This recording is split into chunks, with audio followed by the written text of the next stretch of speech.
Welcome to my review of the Glorious Model O Wireless. Glorious is a somewhat newer manufacturer, been around for about 3 years now. They burst on the scene with their wired Model D and O, which was aiming to be a cheaper, affordable and high performance gaming mouse. They have since gone wireless, but are these mice a viable option to some of the bigger manufacturers? Well, this review I'll answer that question and many others you never thought of asking. So this mouse is 128mm long, 59mm wide and 38mm tall, and weighs 69 grams in total. With this mouse you get a paracord Type-C cable, a USB receiver and an adapter as well. Before I really get started, there's apparently a newer version of this mouse, but on Amazon they just don't seem to exist. Even on their website it still shows 20 million clicks, whilst their other models now use KLs rated for 80 million clicks, and it shows main buttons with no holes in them. For some reason the Model O Wireless just hasn't been updated.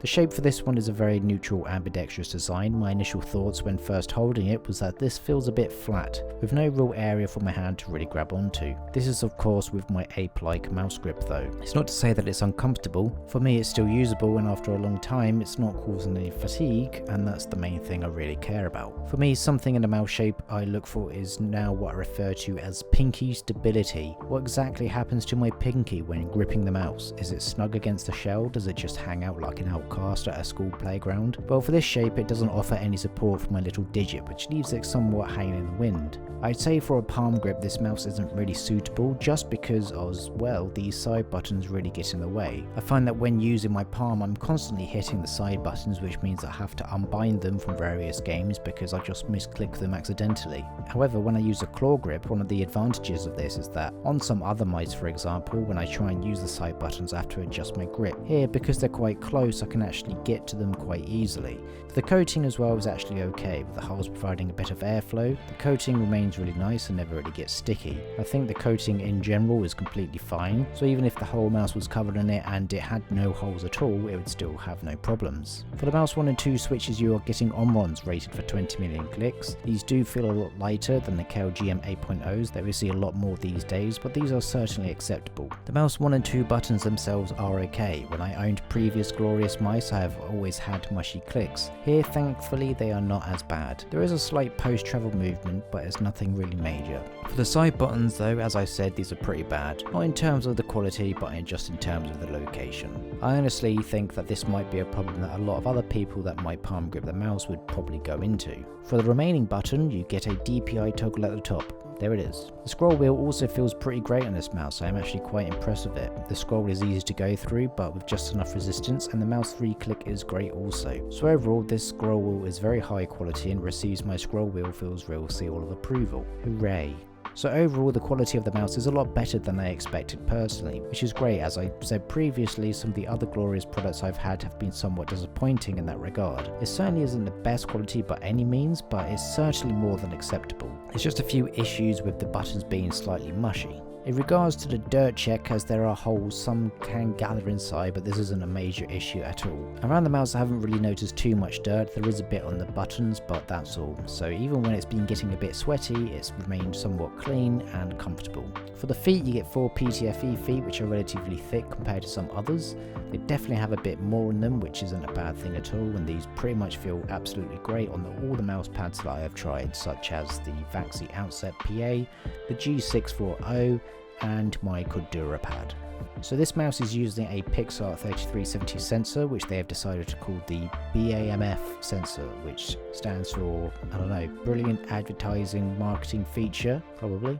Glorious say they have collaborated with Pixar for this version, but don't go into details as to what they did together. Maybe they just went out for some drinks, went down to the park and, sat on a swing together, who knows. Regardless, to keep this section short, the sensor is one of the best available. It's very power efficient, which helps it keep a battery life for around about 70 hours. It's basically really good. Have you reached peak performance yet?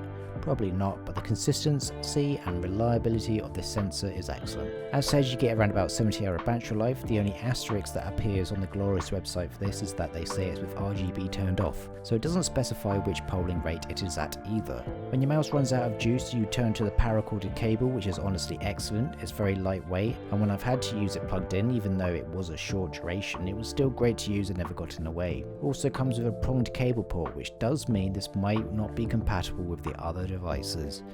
Unfortunate. Software for this mouse is actually impressive. It's not like some of the more basic ones, but it's pretty simple. Everything is laid out clearly and you get all the normal options that you'd expect with software these days. Honestly, even though I won't use it, it looks like some effort has gone into this software.